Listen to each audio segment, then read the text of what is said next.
Aquí comienza GPS Audiovisual Radio. Todo el cine y el audiovisual argentinos. Un programa con mirada de género. Conducción, Julia Montesoro. Producción general, Norberto Chapa.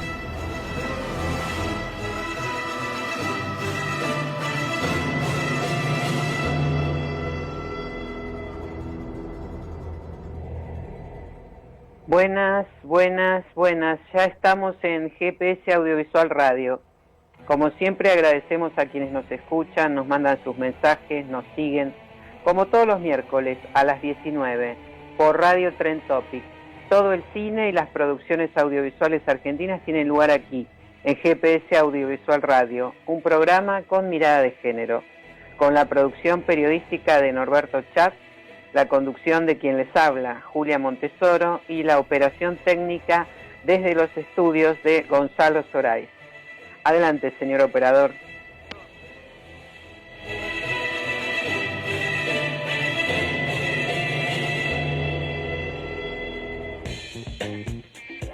¿Sabías que la película más vista de 2010 fue Igualita a mí?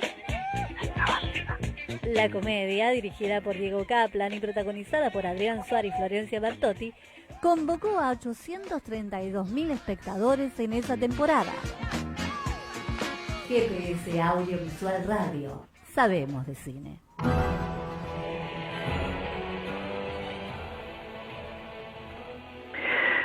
Como todos sabemos, la crisis mundial llevó a un virtual estado de paralización de la actividad audiovisual. Días atrás, la Cámara Argentina de la Industria Cinematográfica, que preside Vanessa Ragone, emitió una comunicación en la que se solicita tomar medidas urgentes para proteger y preservar las fuentes de trabajo de la industria audiovisual. Estamos en línea con Vanessa Ragone. Buenas tardes, Vanessa, ¿cómo estás? Hola, Julia, buenas tardes. ¿Cómo están ustedes? Bien, aquí, en estos momentos tan especiales. ¿Cuáles son las medidas que propone la Cámara Argentina de la Industria Cinematográfica ante esta emergencia, Vanessa Ragone?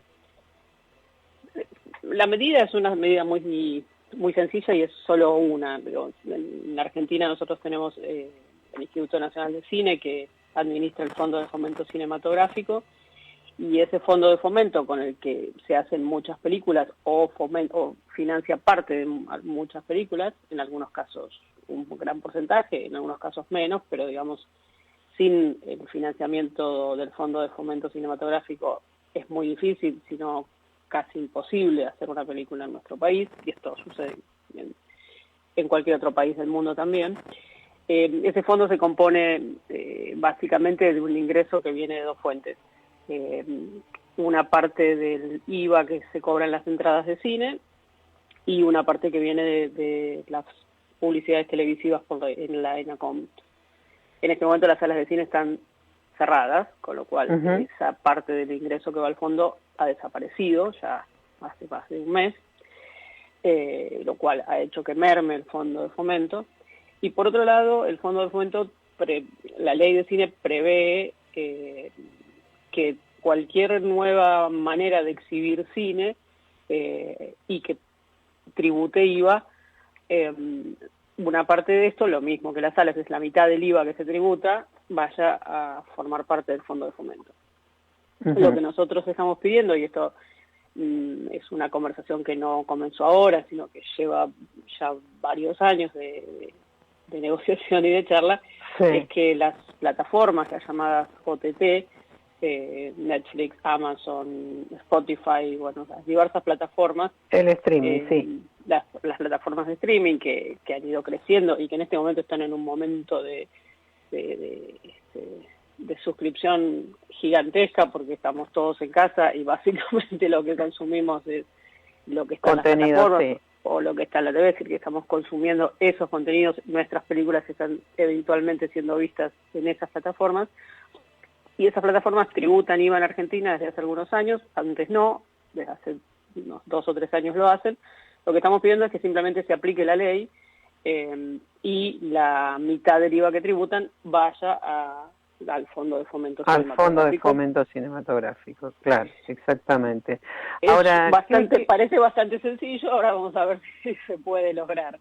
sí, bueno, es toda una maraña impositiva, ¿no? En este país creo que es uno de los problemas que tenemos en general, ¿no? Sí, sin embargo, digamos, la ley de cine del 94 lo contempla clarísimamente. Dice que cualquier formato a existir que exhiba cine o contenidos audiovisuales y tribute IVA, la mitad de eso tiene que ir al Fondo de Fomento. Es una conversación, no, por supuesto que es compleja, estamos en un momento terriblemente dramático para todo el país, entonces hay que ver cómo eso se puede llevar adelante, pero efectivamente si no podemos recuperar algo de los ingresos del Fondo de Fomento, nuestro análisis, el análisis de la Cámara, es que la industria de cine, como la conocemos, desaparece y que los puestos de trabajo desaparecen, es decir, no hay nadie rodando, ni hay una perspectiva de poder rodar. Nuestras empresas, como todas las pymes, están en una situación de crisis absoluta porque los costos siguen estando y los ingresos no existen. Entonces, en algún sentido es como virtuosa la propuesta, no es pedir al Estado que nos dé nada, sino simplemente que derive a donde corresponde un impuesto que ya cobra, o de hecho la mitad del impuesto. Sí, que se estaba percibiendo normalmente y ahora se está percibiendo a través de las plataformas, que es cuando nosotros pagamos, digámosle a los oyentes, que cuando pagamos cualquiera de estas suscripciones a esas plataformas, de los gigantes del streaming, una parte de ese impuesto, de lo que estamos pagando, es el impuesto al que vos haces referencia, Vanessa. Así es, y si lo quieren observar claramente, lo pueden ver muy fácil en sus tarjetas de crédito. Van a ver que, o en general, sucede que el costo de la plataforma está en dólares y está por un lado, y después el impuesto está separado y está en pesos y está en otro lado. Exactamente. Pero digo, están allí, que hace 2 años que se acordó, bueno, que se les pidió a las plataformas que abrieran esto y que el IVA se tributara, pero en definitiva los que lo pagamos somos nosotros, es decir, nuestro abono aumentó, nuestro abono como consumidores de plataformas aumentó hace 2 años, ese aumento fue para las arcas del Estado argentino y me parece extraordinario y bárbaro porque el resto de la plata que pagamos la pagamos en dólares y va a Suiza o a algún lugar, a Bélgica, no sé. Si se fijan van a ver a dónde pagan, verán que ese dinero entra en algún lugar que no es Argentina, entonces muy bien, el impuesto queda acá y está extraordinario y se usa para las cosas que el Estado Nacional necesita, y hasta ahora, porque veníamos conversándolo y hubo cambios de gestión, etcétera, no se había podido implementar la reglamentación de la ley sencillamente para que lo que le corresponde al Fondo de Fomento vaya para allí. Claro, ahora, bueno, ¿y qué recepción tuvo esta carta que presentó la Cámara de la Industria Cinematográfica ante las autoridades del INCA? ¿Qué respuesta hubo allí? Si es que la hubo. Las autoridades del INCA, el Ministerio de Cultura están trabajando sobre eso, están trabajando con la FIP. Llevábamos ya un tiempo trabajando, no es que esto surgió a partir de la pandemia, sino que ya estábamos trabajando. Todo lleva su tiempo, todo es complejo. Estábamos en conversaciones con todos los participantes, digamos, y los principales interesados, por supuesto, como el INCA debe ser el principal interesado en que ingrese dinero a su fondo, porque tiene un fondo muy acotado en este momento, y en principio todos estamos de acuerdo en que sería deseable que así fuera. Uh-huh. Ahora, ¿y cuál es el estado actual de las producciones audiovisuales? ¿Hay alguna estadística, algún indicador con datos de cómo está impactando todo esto en la industria? Están los datos bastante dramáticos que ha comentado SICA, el Sindicato de la Industria Cinematográfica. Había unas 30, estoy buscándolos en este momento para no decir algo erróneo, pero había unas 30 películas en producción, entre documentales, ficciones, algunas series para plataformas, más todo lo que es televisión, pero digamos dentro de lo que es el mundo de la producción audiovisual independiente, digamos que no está vinculada con canales de TV. Todo esto se paró, no tenemos ningún panorama de cuándo podrá volver a reanudarse los rodajes, porque justamente el rodaje es un foco de contacto tremendo. Claro. Entonces pensar en que en 2 meses se va a poder filmar una película realmente es un imposible. Hay gente que tenía, no sé, que estaba en su 5ª semana de rodaje y le faltaban 2, hay gente que estaba en su 1ª semana de rodaje y le faltaban 5 o 4, una variedad de problemáticas tremendas, contratos con técnicos, con actores, con proveedores, todo eso está en negociación. Por supuesto a la gente hay que pagarle, pero uno entonces tiene que pagar ahora y luego pensar si puede volver a pagar lo mismo dentro de no sabemos cuántos meses para poder reanudar su proyecto, más allá de que dónde estará cada uno en ese momento, ¿no? Había series y películas con grandes nombres actorales que después tienen sus compromisos. Es decir, bueno, la situación de caos general en la que estamos también ha tocado a nuestra industria, y la verdad es que el problema es muy, muy grave, porque no podemos estrenar, no hay salas, toda la cadena de producción está detenida, digamos, no se puede hacer nada, no se puede rodar, desarrollar un proyecto. Para desarrollar un proyecto hay que tener algo de dinero, entonces para eso eventualmente el Inca podría, si recibiera más fondos, instrumentar alguna idea de concursos de desarrollo, digamos, algo que se pueda hacer in-house como estamos trabajando, a lo mejor, ¿no? Es algo que hemos pedido al Inca y se verá, pero todo el resto de cosas son imposibles. O sea, no hay festivales internacionales prácticamente en el año, o por lo menos en el primer semestre no va a haber festivales ni nacionales ni internacionales, entonces es la parálisis absoluta de la producción cinematográfica. Y las pérdidas enormes de puestos de trabajo. Ustedes saben que el cine es una actividad extremadamente discontinua, entonces un técnico tiene una película hoy y quizás la siguiente película la tiene dentro de 6 meses, entonces con lo que trabajó estas no sé cuántas semanas en esta película subsiste muchos meses del año. Bueno, eso ahora es cero. Es un panorama muy, muy complejo que, bueno, por otra parte, digámoslo, no ocurre solamente en Argentina, esto está pasando a nivel mundial, diría yo. Hay algunas diferencias quizás con países europeos que están tomando medidas para hacer, por ejemplo, mercados de forma virtual, sobre todo en los grandes festivales, como para apoyar el desarrollo de proyectos, pero bueno, aquí nos agarra en un momento, además, de particular crisis económica, ¿no? Entonces se vuelve más complejo el panorama. Ahora, si hubiera que tomar una sola medida, la más urgente para revertir la situación, ¿cuál sería, Vanessa Ragone, para vos? Qué pregunta compleja.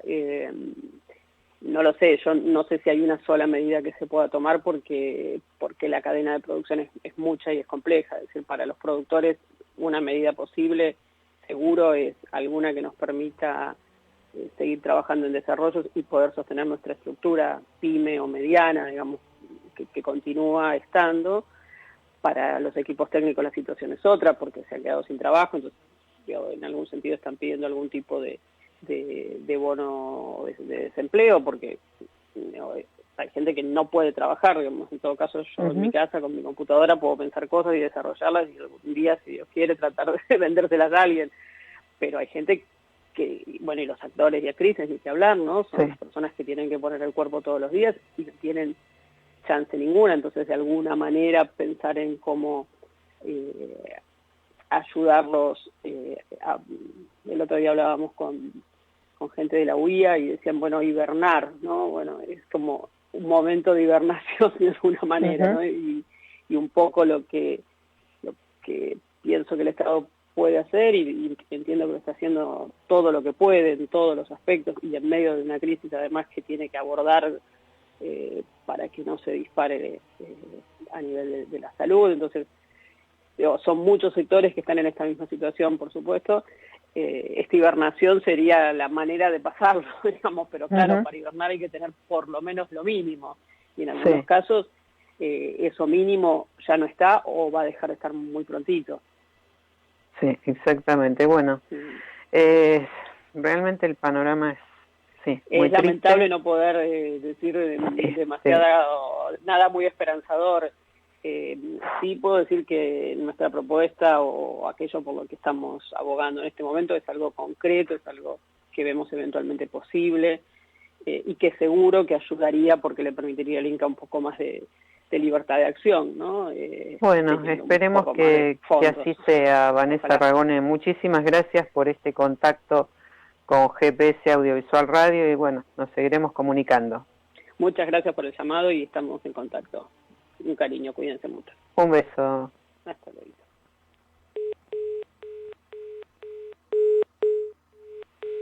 Bueno, ya seguimos en GPS Audiovisual Radio. Adelante, señor operador.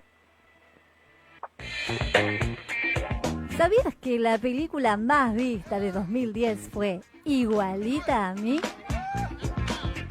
La comedia, dirigida por Diego Kaplan y protagonizada por Adrián Suárez y Florencia Bertotti, convocó a 832.000 espectadores en esa temporada.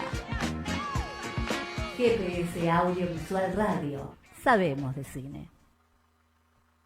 Comunica que frente a la situación de emergencia sanitaria provocada por el coronavirus COVID-19, hoy más que nunca tomemos conciencia y viralicemos la responsabilidad. Escuchá, si te lavas muy bien las manos con jabón, utilizás alcohol en gel, tosés o estornudás sobre el pliegue de tu codo, ya estás en modo prevención. Si evitás llevarte las manos a la cara, desinfectás los objetos que usás con más frecuencia y ventilás bien los ambientes de tu casa, también estás en modo prevención. Ahora escucha bien. Necesitamos que evites las reuniones sociales, salir o trasladarte. Por favor, viralicemos la responsabilidad para cortar la circulación del virus. Contagiemos solo las mejores prácticas preventivas. Este es un mensaje de la Cámara Argentina de Radios Online junto a esta emisora asociada. Al virus lo frenamos entre todos. ¡Abracadabra! ¡Que la página se haga ya! ¡Shu, shu, shu! Y no ve.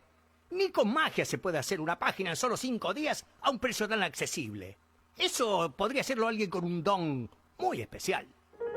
Para poder diseñar, programar y estar en la red con tu página web en solo 5 días y a un precio inigualable, se necesita contar con DonWeb. Entra a donweb.com y entérate cómo obtener tu página en solo 5 días a un precio más que razonable. donweb.com. El don de hacer posible lo imposible.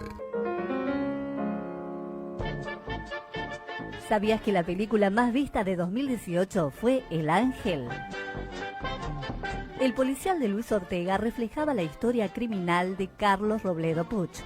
Fue protagonizado por Lorenzo Ferro, Chino Darín y Mercedes Morán, y llevó a ese año a 1.330.000 espectadores.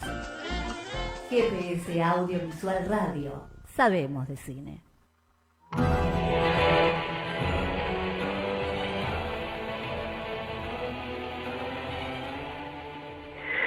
Estamos con Teresa Costantini, actriz, guionista, directora, productora, entre muchas otras actividades. Teresa comenzó como actriz de teatro en 1972.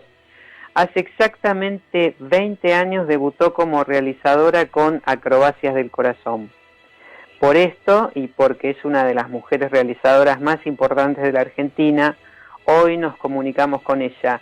Hola Teresa, un gusto saludarte. Igualmente, Julia, ¿cómo estás? Bien, aquí, bueno, trabajando. ¿Y vos qué estás haciendo? En tu casa, obviamente. Yo en mi casa, y sí, padeciendo bastante esta situación, salvo cuando de repente me pongo muy activa y bueno, trato de organizar como, viste, no perder la conexión con lo nuestro, que es creativo y tan interesante, pero estar sin nuestra gente es como muy difícil. Claro. Se hace doloroso, pero bueno, estamos todos poniendo el hombro a esta situación y hay que seguir, ¿no? Hasta que, bueno, veamos la luz de nuevo, diferente. Así que... sí. Es así. No me quise detener, así que, por ejemplo, pusimos todas las películas en línea gratis para que la gente las pueda ver cuando quiera, todas las películas y los documentales de la productora. Estamos activamente trabajando desde la Fundación Arte Vivo, que es también mi fundación, el nuevo premio al teatro, y armando un gran proyecto solidario que, bueno, que esperemos que podamos concretarlo para colaborar con alimentos y materiales escolares con los niños que no pueden ir a la escuela y que tienen tantos problemas porque no tienen internet y no tienen cómo ser, digamos, tutoreados a distancia, ¿no? Claro. Así que estoy en ese plan ahora, ver cómo podemos llegar a través de una idea que involucra también a gente del ambiente artístico y bueno, uniendo fuerzas y voluntades. A ver si esto sale, y ya te lo contaré cuando lo empecé a armar ayer y ya avanzamos muchísimo, ¿viste? Bueno, aquí estamos, vos sabés que contás con nosotros siempre, así que cualquier cosa que podamos aportar, no tenemos más que hablarlo, Teresa Constantini. Hablemos un poco más de vos, y para corrernos un poco de esta terrible situación por la que estamos pasando, ¿no? ¿Cómo surgió tu vocación como artista? Mira, la verdad que es algo que surgió desde muy, muy, muy chica. Cuando pienso en ello, yo desde que siento que tenía uso de razón, pensaba que quiero ser actriz. De hecho, tuve grupos de teatro a los 6 años y hacíamos teatro en los cumpleaños y después torturé a mis padres y a mi familia con las obras que armaba y demás. Siempre tuve primero la pasión de la actriz y de la escritora. Desde muy chica escribía y siento que fue eso, el contar historias, lo que me llevó de a poco al cine y de la actriz en el cine a la realizadora como directora y guionista, que es lo que más me apasiona en este momento. Sí. Ahora, bueno, mencionabas recién a tus padres, ¿no? Tu mamá, Lía López Naguil, tu papá, Carlos Correa Ávila, que fue secretario de Comercio de Perón y tiempo después agregado económico en Roma de Arturo Frondizi. ¿Ellos qué pensaban de tu orientación artística? No, nada, o sea, para papá un 0, era no, directamente. Una hija mía no va a ser actriz. Sin embargo, yo siempre digo, fue un gran promotor de mi vocación, porque nos llevaba muchísimo al teatro en Roma, que mencionás que estuvo de consejero económico. Nos llevaba a la ópera, a las termas de Caracalla, que veíamos las óperas al aire libre, en un lugar soñado, al cine, sin parar. Nuestros cumpleaños siempre venía alguien con un proyector y nos pasaba desde Carlitos Chaplin, El Gordo del Flaco, los dibujos animados de Mickey en blanco y negro en el garaje de casa. O sea, papá, diciéndome que no, me había dado todo para que yo quisiera ser parte de ese mundo, ¿viste? Para que fueras exactamente a esa dirección, en esa dirección. Ajá. Pero bueno, para él no era... Y del lado de mi familia, por el lado de mamá, solamente un tío abuelo que no conocí porque falleció muy joven, que fue Gregorio López Naguil, que fue un gran escenógrafo y que trabajó en muchísimas películas, incluso era muy amigo de Daniel Pinero y Mirta Legrand, y que pero después con la vida conocí a su hijo que vivía en Jujuy y me mostró todos los figurines de él, del Teatro Colón. Había tenido una trayectoria así muy importante.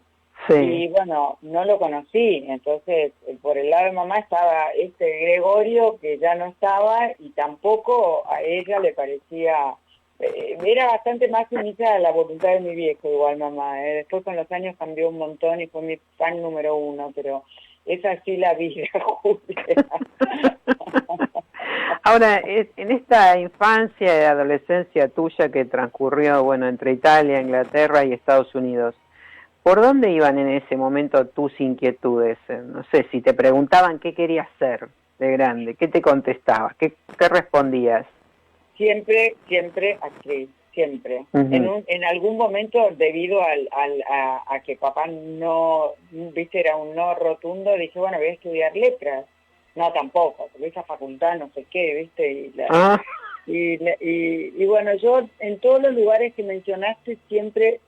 Ya en Inglaterra estaba casada y tenía 3 hijas, pues yo me casé muy chica, y en la facultad me anoté en el curso de teatro y bueno, me fue bárbaro y actuaba, ¿viste? Y después, como yo hablaba muy bien francés, al volver acá me anoté en la Alianza Francesa y ahí debuté como actriz en francés, así que iba dando vueltas a la noria viendo en qué momento podía empezar a estudiar y ya con casi, tenía 4 de mis hijos, encontré que Hedy Krila daba un taller y ahí la conocí y fui a estudiar con ella y fueron 4 años maravillosos de mi vida y ahí empecé a descubrir más el mundo profesional, ¿no? Porque conocí a muchos de mis amigos de hoy como Boyolmi, que teníamos una relación familiar increíble porque su abuelo había sido amigo de mi abuelo, su padre de mi tío y así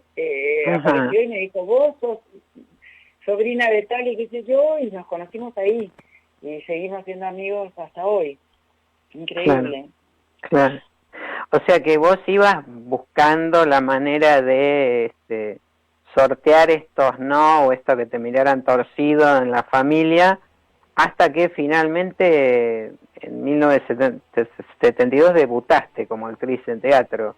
Exactamente, así fue. Sí. Ahí Siempre ya fue, no me importa nada lo que digan ni mis viejos ni mis parientes.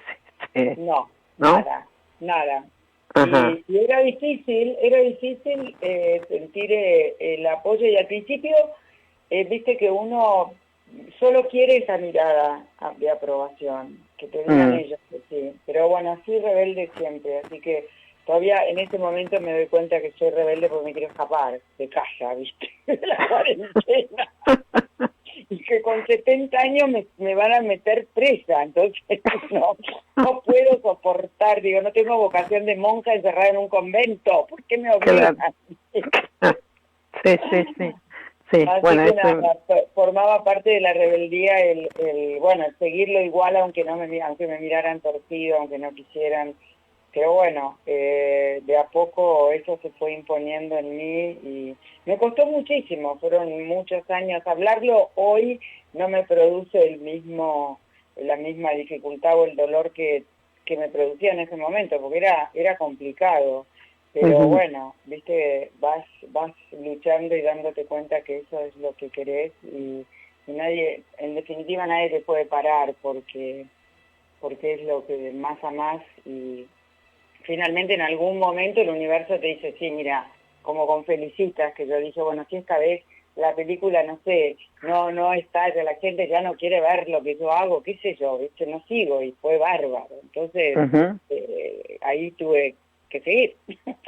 Claro. Ahora, ¿y qué te llevó a emprender el camino el paso de la actriz a la directora? ¿Qué te llevó a emprender ese camino? Mira, yo la verdad que actuar me encanta y me sigo sintiendo que si la oportunidad aparece, lo hago, pero me di cuenta haciendo mis primeras películas como actriz y directora, un día dije, yo quiero probar cómo es estar solo del otro lado, ¿no?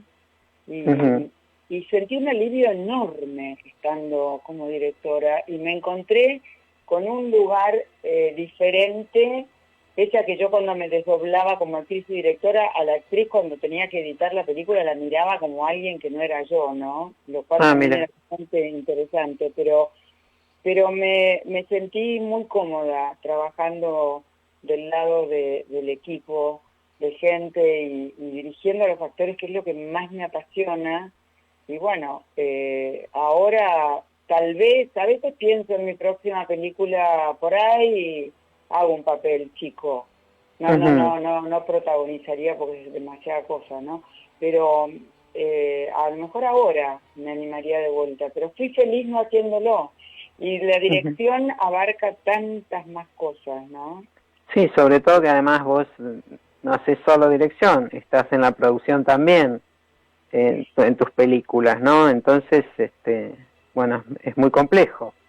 Sí, lo que pasa es que en las últimas películas, Marga Gómez, que es mi productora y amiga entrañable, me ahorra todos los problemas de la producción.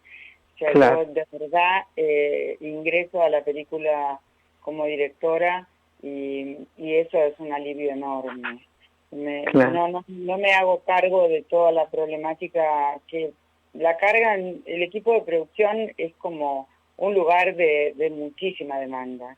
Entonces, y la verdad que ella en eso es maravillosa, porque ni me cuenta, me ahorra muchísimo. Lo otro fue más duro, los comienzos, porque sí, estaba más involucrada, pero también quería aprender. Yo soy muy inquieta, yo siempre necesito aprender algo nuevo. Y yo quería saber, si vos no estás en la cocina, no sabés cómo se hace, ¿no? Sí. Y entonces, claro. Ahí tenía que estar. Pero ahora me siento mucho más armada para armar buenos equipos, rodearme de gente talentosa que hace las cosas mejor que yo en todo sentido, porque vos no, como director, no estás, no sé, el arte, el vestuario, la luz, o sea, bueno, Hugo Colace, que ya es mi brazo derecho, porque es un maestro, por otra parte. Es un grosso, y yo digo que es mi Sven Lickvist, ¿viste? Y se ríe. Pero porque lo encontré en serio, me llevo tan bien con él, es tan buena persona y es tan genio. Y entonces yo no tengo nada que decir ahí, más que tratar de aprender y de, obviamente, sabés, tu sensibilidad te lleva a querer esto o lo otro y tenemos previas de preproducción donde se discute todo. Pero en el set, en Tita fue maravilloso, un equipo de lujo y... Gran trabajo, sí. Fue divino, la verdad que también es lindo ver cómo uno va creciendo junto a la gente con la que trabaja desde hace tantos años, ¿no? Eso es muy, muy satisfactorio. Sí, en general vos mantenés el mismo equipo, cabezas de equipo a lo largo de todas tus películas, ¿no? Sí, en Tita hubo varios que no pudieron, así que tuve que traer gente nueva, pero si no, sí. Sí, porque son profesionales de primera y bueno, vos sabés porque lo conociste un montón a Aldo Romero, sí, cómo no, que me lo mandó a mí María Luisa, me habló de él en un momento, porque había hecho películas con él y me había hablado de Aldo y bueno, y cuando Aldo empieza a trabajar conmigo, la verdad asistente de dirección, digámosle a los oyentes, ¿no? Asistente de dirección. Y bueno, cuando vos decís María Luisa, te referís a María Luisa Bember, con quien Aldo Romero también trabajó. Venía de trabajar cuando empezó a trabajar con vos, ¿no? Claro, y también, bueno, hizo todas las películas de Subiela como asistente de dirección, y él armaba unos equipos geniales. O sea, yo muchísima de la gente que conocí en el medio del cine fue gracias a Aldo y bueno, maravilloso. Así que en ese sentido son de esos colegas que recordás con el máximo de los amores porque son generosos y buenos compañeros. Entonces la experiencia se convierte en una experiencia especial, porque es una experiencia de vida hacer una película, ¿no? Sí, sobre todo con equipos tan grandes y en proyectos que, bueno, también tienen, como tus últimos proyectos, tienen muchos aspectos muy, muy importantes, de mucho desarrollo, minuciosidad en el trabajo, ¿no? Sí. Ahora, Acrobacias del Corazón, que fue tu primera película, refiere al cine dentro del cine, ¿no? Su protagonista es una directora, que sos vos misma, que atraviesa diversos conflictos sentimentales. Y bueno, hace exactamente 20 años que se estrenó. ¿Qué ves hoy de...? Sí, 20 años, exactamente. ¿Qué ves hoy de vos misma 20 años atrás en todas esas facetas de guionista, actriz, directora, productora? ¿Hacia dónde querías ir en ese momento? No tenía un plan muy claro. Me parece que lo bueno de la experiencia es que la tenés que atravesar y vivir, y no siempre supe, no sé, como que en el caso de Acrobacia fue una película que me apareció a mí, fue una inspiración muy fuerte de algo que yo no había visto, que fue Cirque du Soleil. Yo vi un afiche del Cirque du Soleil en Barcelona, quise ir y no había más entradas.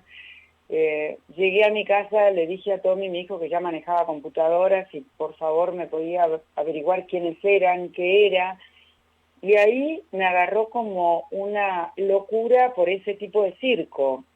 Miré las imágenes, traté lo pude ver en un momento dado en un viaje a Nueva York, y apareció la película, que extrañamente trabaja gente de circo, que el otro día me escribió Gerardo Ottman en el Facebook, porque vio lo de las películas y dijo, yo trabajé en Acrobacias del Corazón, y fue una experiencia hermosa, y él es un gran artista del circo y del teatro. Sí. Y yo creo que esa película todavía hoy, cuando me acuerdo, habla de cosas que hoy todavía me siguen pareciendo parte de mi vida. Porque hablaba era una película que yo hago en un momento en que pierdo a mi mejor amiga de la vida, que muere de cáncer, y éramos muy jóvenes, ¿viste? En el momento. Y bueno, y entonces está el tema de la muerte y de los que ya se fueron, y yo creo que reúne un montón de sensaciones que yo venía acumulando y que las pude expresar en esa película. Así que es una película sumamente personal y que a mí me sigue encantando. Es más, me gustaría hacer Acrobacias 20 años después, a ver qué pasa. Bueno, ¿y por qué no entonces? Sí, lo hablamos siempre con Laura Búa, porque tenemos especial cariño con ella. Laura Búa es mi editora también, desde hace 20 años que trabajamos juntas, editando mis películas, y lo hablamos muchas veces, qué sé yo. Bueno, a lo mejor me pongo a escribirla, ¿por qué no? Bueno, ¿por qué no? Exactamente. Ahora, en otra de tus películas, creo que fue la tercera, El amor y la ciudad, que rodaste en París, ponías otra vez el eje en el triángulo amoroso, abordado por artistas como en aquella ópera prima, ¿no? Y también aludías a la soledad, el desamparo, el paso de los años. ¿Había ahí una influencia de Woody Allen en El amor y la ciudad? Woody Allen estuvo siempre en mi, porque soy fan de su obra, sobre todo de esa primera, ¿no? Del Manhattan, y a la película a la que le hago un homenaje absolutamente claro en Acrobacias, y también Hannah y sus hermanas, o sea, esas primeras películas. Aquel primer Woody Allen, sí. Sí, que me influenciaban mucho él, Bergman, bueno, son directores, Almodóvar, que yo miraba con mucha minuciosidad, digamos. Puede ser que estuviera eso. En principio, para mí, El amor y la ciudad fue una película que, como la coescribí con alguien, era un poco, se me armaba un poco de lío, porque aparecía casi que yo te digo que todavía ordenando acá en estos días de encierro, tengo guiones eternos de uno y los míos, era como una mezcla, que me costó muchísimo unir por dónde iba. Yo sabía que quería hablar de una ciudad, mirá vos, de una ciudad vaciada por un exilio, por un algo, porque había sucedido el 2001, ¿no? Y quería hablar de una ciudad que se vaciaba. Entonces fue como la imagen de Buenos Aires era una ciudad sin gente, donde vivían estos personajes solitarios, y de repente me apareció el padre y entonces, bueno, terminó en París con este padre escritor. Y era como una especie de homenaje a mi propio padre, como sublimando la posibilidad de que más allá que era un político también escribía, que ganaba el premio Nobel, ¿viste? Sí, Es como que le entregaba el máximo premio que se le puede entregar a un escritor, y hablar del vínculo de un padre y una hija que no había sido un vínculo cercano. De lo más feliz, ¿no? También tenía algo de eso también la película. Sí. La historia va. Este reencuentro ahí en París que, bueno, después de muchas dificultades, bueno, un padre ausente, ¿no? Claro, en definitiva. Sí. Ahora, Teresa Constantini, hay solamente 2 mujeres abordaron en el cine la historia de 2 amores trágicos. María Luisa Bember en Camila y vos en Felicitas, que mencionabas hace un instante, ¿no? ¿Cómo llegó a vos esa historia que, bueno, tenías muchas ganas de hacerla, recuerdo perfectamente, una historia de época?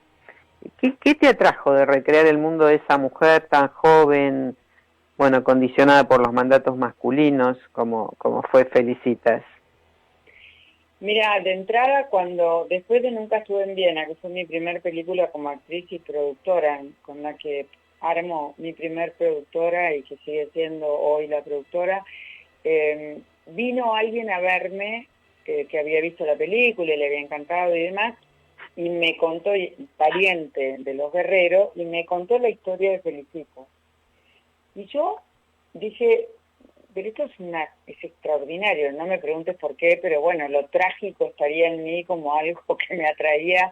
El hecho de que esta mujer fuera forzada, tan joven, a casarse con un señor tan viejo, y que fuera por dinero y que por ambición del padre y no por deseo de ella, y que un amante despechado por lo que ella había decidido la matara, y que fuera una tragedia que sucedía en las altas esferas de la clase alta de ese momento argentina en el siglo XIX, todo llevado por una mala elección. Bueno, me pareció extraordinario, pero tardé como, no sé, más de 20 años en poder hacerla, porque estaba ahí y no terminaba de armarse. Y de repente cuando decidí, me llevó 7 años de mi vida también, bueno, el guión y todo el armado para poder hacerla. Así que estuve 7 años conectada, muchos años más, pero digamos 7 conectada muy específicamente con la historia de Felicitas y buscando la ficción dentro de esa hoja de ruta, porque no había mucho más que se dijera. Y en ese momento empiezan a aparecer los mitos de Buenos Aires, y bueno, se junta con que empiezan a aparecer cosas que yo desconocía sobre Felicitas, la iglesia, las chicas que atan los nudos por los amores contrariados en la reja y todo eso fue nuevo, ¿viste? Ajá. Entonces como que se dio un momento donde Felicitas pasó a ser un personaje, una persona conocida más como para más gente. Felicitas Guerrero, sí. Victoria Ocampo la cuenta muy someramente también en uno de sus libros autobiográficos, hablando de su pariente Ocampo, ¿no? Sí. Sí, pero es cierto esto que vos decís, un personaje casi borrado, ¿no? A semejante tragedia e historia, ¿no? Sí, porque vos decís, bueno, crímenes, y sí, crímenes había, pero esto es un crimen pasional. Sí. Un crimen del que puede ser que se haya ocultado algo, ¿no? Porque aparentemente Victoria dice que Enrique Ocampo, que viene a ser el amante despechado, que está felicita si se suicida, tenía la cara destrozada, con lo cual el suicidio es medio extraño. Dicen que alguien lo mató, bueno, no sabemos, Sí. ni sabremos, ¿viste? Pero hubo ahí algo bastante extraño y a su vez es un crimen pasional y si te pones a pensar con lo que estamos viviendo ahora, una cosa de una agresión muy fuerte contra la mujer, ¿no? Sí, absolutamente, sí. Bueno, hoy ya eso ahora se llama, es un femicidio, ¿no? Dicho Exactamente. claramente, o sea, ya dejó de mirarse como pasional, crimen pasional, que eran los títulos desde siempre históricos, ¿no? Con respecto al asesinato o al tratamiento violento y criminal de las mujeres, ¿no? Sobre las mujeres. Exactamente. Fíjate cómo la conciencia nuestra, que veías el horror de esto, seguía tomando el título de lo que le daba, ¿no? El romántico en su momento y la literatura y como algo que bueno, ¿viste? Y sin embargo, yo lo acabo de decir como se vendía la cosa y inmediatamente me apareció, pero lo que yo sentí cuando lo hacía, que no sé lo que nos costó filmar esa escena, porque decía, pero es un espanto, ¿viste? ¿Cómo hacemos para adornarla? Y sin embargo todavía de los femicidios, cuando filmamos Felicitas, no se hablaba tanto como la conciencia que de repente bajó al hacer esa película, ¿no? Sí, no, para nada, no. Era un tema invisibilizado prácticamente. Totalmente. Teresa Constantini, en tu última película abordaste la vida de Tita Merello, ¿no? Una feminista en tiempos en que no se hablaba de feminismo, libre, autosuficiente para tomar sus decisiones sin pedirle nada a nadie, una mujer muy particular, Tita Merello, ¿no?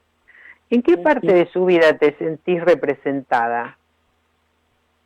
Ay, totalmente, en la artista, en esa cosa que a mí te vas a reír, pero me atrae un montón, esa forma arrabalera de cantar que tiene Tita, despachatada, en mi pasión por el tango, porque hay algo esencial, como, no sé, argentino, que me copa de ella, ¿viste? Esa fortaleza de mujer, que puede decidir su propia vida con sus dramas, porque a ella le cuesta todo un montón, no hablo de los orígenes que me duelen porque no fueron los míos, no, yo no tuve los dolores que le pasaron a ella en su infancia y demás. Sí.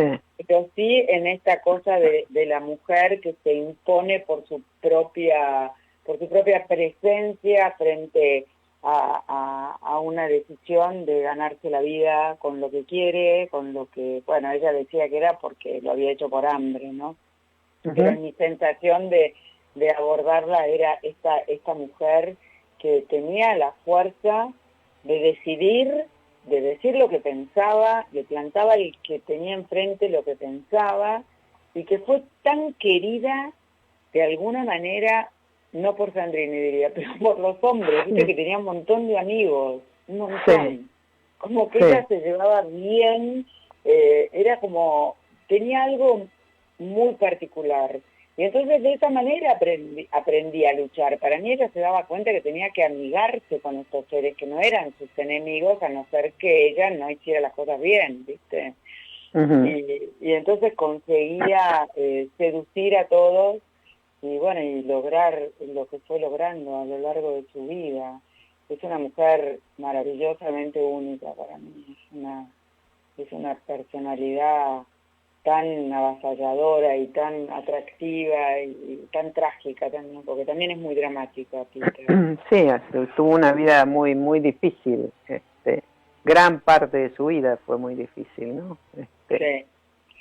No solo sus comienzos, digamos, en los últimos años de su vida Tita terminó en soledad, con un carácter muy particular también ella misma, pero una figura popular enorme, ¿no? Esta Tita Merelo. Ahora, a vos te quedó un proyecto trunco, o bueno, no sé, decime vos si sigue en pie o si querés retomarlo en algún momento, ¿no?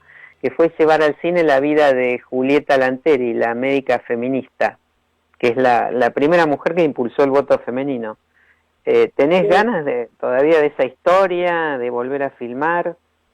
De volver a filmar seguro, esa historia de alguna manera, como lo hicimos el espectáculo Hembras, la tuve de nuevo cerca Julieta, y de alguna forma me interesó más el cruce de ella con otras, como contemporáneas, ¿viste?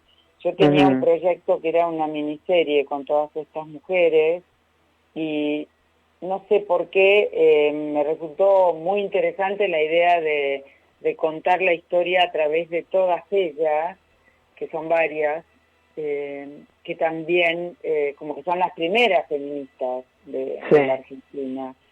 Y bueno, el proyecto de Julieta solo nunca lo volví a abordar. No, me parece como que con Hembras, que duró tantos años, me pasó algo muy particular y tal vez no sé, le perdí, no volví a pensar en Julieta como una posible. Ahora yo tengo muchas ganas de hacer un thriller, Julia.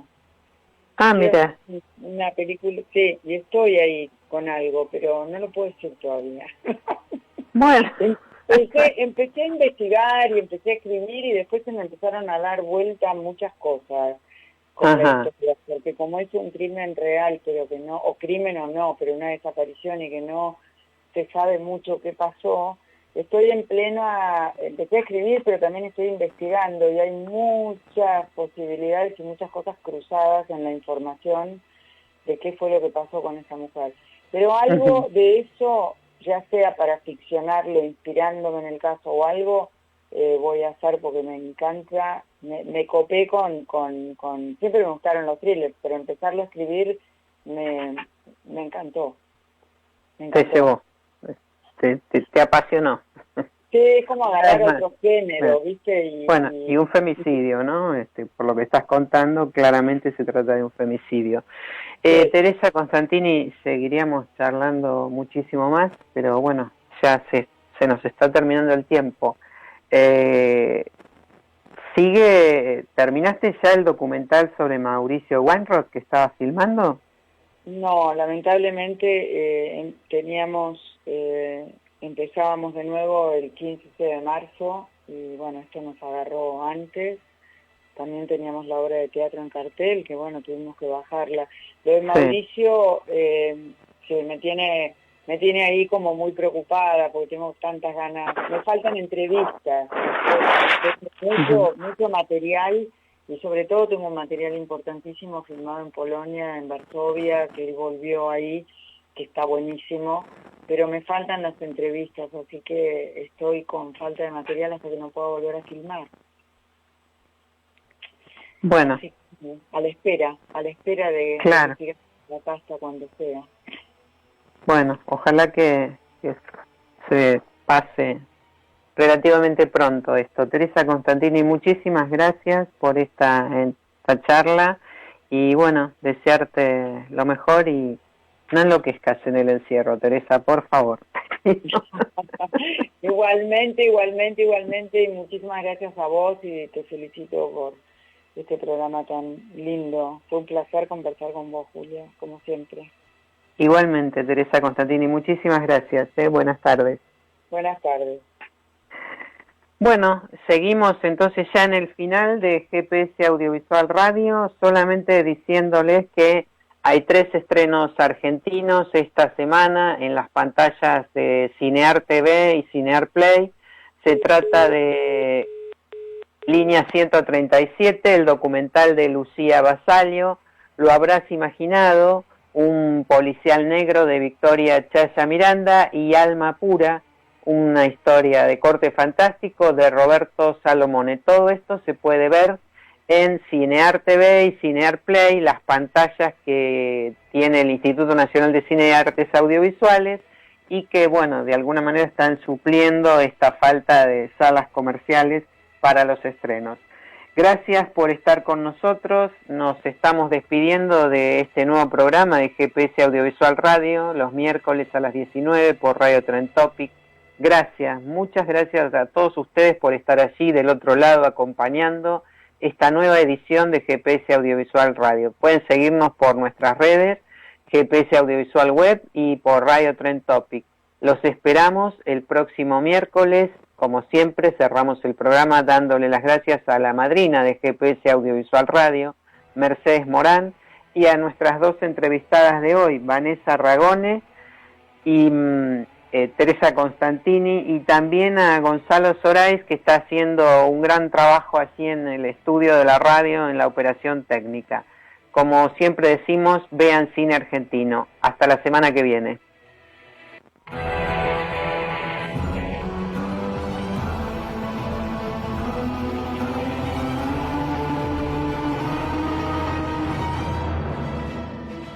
Esto fue GPS Audiovisual Radio.